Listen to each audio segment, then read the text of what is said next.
Welcome to Reva tasty kitchen. இன்றைக்கி நம்ம பார்க்க போகிற ரெசிபி என்னன்னு பார்த்தீங்கன்னா எள்ளு பொடி தான் பண்ண போகிறோம். இப்போ இதுக்கு தேவையான பொருள்லாம் பார்த்துடலாம். நான் 50 கிராம் அளவுக்கு கருப்பு எள் எடுத்து வச்சுருக்கிறேன். நெக்ஸ்ட்டு பார்த்தீங்கன்னா 7 நம்பர் காஞ்ச மிளகாய், 8 நம்பர் பூண்டு பல் எடுத்துருக்கிறேன். உங்களுக்கு காரத்துக்கு ஏற்ப எடுத்துக்கலாம். நெக்ஸ்ட்டு 2 கொத்து அளவுக்கு கருவேப்பிலை, ஒரு சின்ன துண்டு அளவு புளி, தேவையான அளவுக்கு உப்பு. இது எப்படி செய்யலான்றது பார்க்கலாம் வாங்க. இப்போ நான் அடுப்பில் ஒரு கடாய் வச்சுருக்கேன். கடாய் நல்லா ஹீட் ஆகிடுச்சு. இப்போ இதில் நான் எள்ளு ஆட் பண்ணிக்கிறேன். நான் இப்போ இதில் ஹெல்த் பெனிஃபிட்ஸ்லாம் பார்க்கலாம். எள்ளில் இருக்க ஹெல்த் பெனிஃபிட்ஸ்லாம் இதில் அயன், கால்சியம், மெக்னீஷியம் அதிகமாக இருக்கிறதுனால இது சுகர், ஹை ப்ரெஷர் உள்ளவங்களுக்கு இது கண்ட்ரோல் பண்ண உதவுது. நெக்ஸ்ட்டு பார்த்திங்கன்னா இது ஆஸ்துமா, நுரையீரல் பிரச்சனையை தீர்க்குது. அப்புறம் கர்ப்பப்பையை இதை எடுத்துக்கிறப்ப கர்ப்பப்பையை நல்லா வலுப்படுத்தும். கெட்ட கொழுப்பை கரைக்குது இது நல்லா. நெக்ஸ்ட்டு எலும்பு தேய்மானம், அந்த வயசானவங்களுக்கு எலும்பு தேய்மானம் நிறைய ஏற்படும்.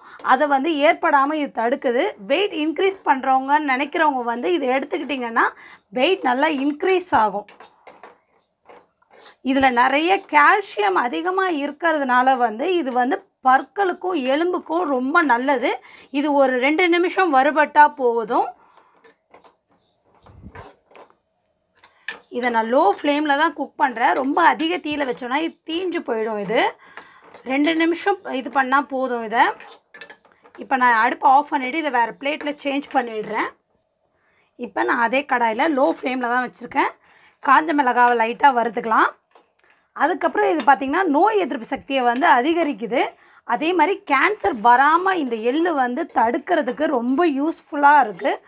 வாய்ப்புண்ணை சரி செய்யும் இந்த எள்ளு. நெக்ஸ்ட்டு இது கூடயே நான் பூண்டையும் ஆட் பண்ணிடுறேன்.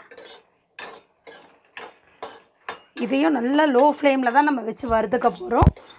இது ரத்த சோகையை சரி செய்யுது. இது அதே மாதிரி 1 கப் பாலில் இருக்கிற சத்து கால்சியம் சத்து, இது 1 கை அளவுக்கு எள்ளில் அந்த சத்து இதில் அடங்கியிருக்கு. இது செரிமான பிரச்சனை இருக்கிறவங்க இதெல்லாம் எடுத்துக்க வேண்டாம் தயவு செய்து. நெக்ஸ்ட்டு இதெல்லாம் யாரெல்லாம் எடுத்துக்க வேணாம்னு பார்த்தீங்கன்னா கர்ப்பிணி பெண்கள் இதை அறவே தவிர்த்துறது ரொம்ப நல்லது.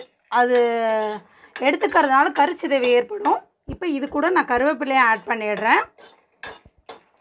அதுக்கப்புறம் நெக்ஸ்ட்டு பார்த்திங்கன்னா பித்தம் இருக்கவங்களும் இது அதிகமாக இருக்கிறவங்க எடுத்துக்க வேண்டாம்.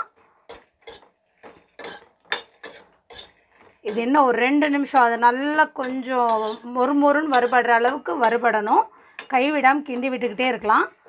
என்னோடய சேனலை யாராவது சப்ஸ்கிரைப் பண்ணாமல் இருந்தீங்கன்னா சப்ஸ்கிரைப் பண்ணுங்கள். அது பக்கத்தில் இருக்க பெல் ஐக்கானை ப்ரெஸ் பண்ணுங்கள். அப்போ தான் நான் போடுற வீடியோஸ்லாம் உங்களுக்கு தினம் நோட்டிஃபிகேஷனோடு வரும்.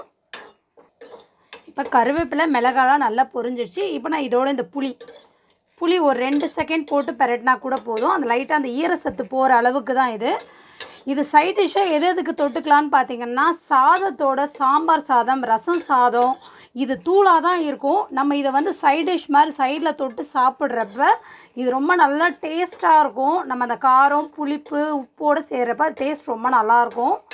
அது தொட்டுட்டு சாப்பிட்றப்ப இது பார்த்திங்கன்னா நீங்கள் 1 வீக் ஸ்டோர் பண்ணி வைக்கலாம். நார்மலாகவே ஃப்ரிட்ஜில் வைக்க வேண்டிய அவசியமே இல்லை. நீங்கள் நார்மலாக வெளியில் வச்சாலே போதும். 1 வீக் ஸ்டோர் பண்ணி சாதத்தோட சைட் டிஷ்ஷாக எல்லாத்துக்குமே தொட்டுக்கலாம். ரொம்ப நல்லாயிருக்கும் இது. இப்போ நான் அடுப்பு ஆஃப் பண்ணிடுறேன். இப்போ பார்த்திங்கன்னா எல்லாத்தையும் ஒரு பிளேட்டில் நான் ஆற வச்சுருக்கேன். இப்போ இதுக்கு தேவையான அளவுக்கு உப்பு சேர்த்துடுறேன். இது நல்லா ஆற விட்டு அரைச்சி எடுக்க வேண்டியது தான். இப்போ நான் இதை மிக்சர் ஜாரில் அரைச்சிடுறேன்.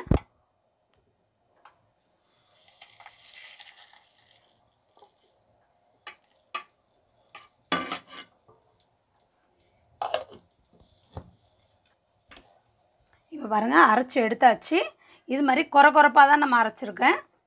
நல்லா உதிரியாக வந்துருச்சு. இப்போ நான் ஒரு இதில் மாற்றிடுறேன். இது நீங்கள் நார்மலாக ஏதாவது பாக்ஸில் ஸ்டோர் பண்ணி வச்சுக்கோங்க. இது நல்லாயிருக்கும் 1 வீக்கு. இது அளவுக்கு அதிகமாகவும் நம்ம எடுத்துக்கக்கூடாது. ஓரளவுக்கு தான் எடுத்துக்கணும். அவ்வளோதான், எள்ளு பொடி ரெடி ஆகிடுச்சு. ட்ரை பண்ணி பாருங்கள். ட்ரை பண்ணி பார்த்துட்டு எப்படி இருக்குன்னு கமெண்ட் பண்ணுங்கள். என்னோடய வீடியோவை லைக் பண்ணுங்கள். மறக்காமல் உங்கள் ஃப்ரெண்ட்ஸ்க்கு ஷேர் பண்ணுங்கள். தேங்க்ஸ் ஃபார் வாட்சிங்.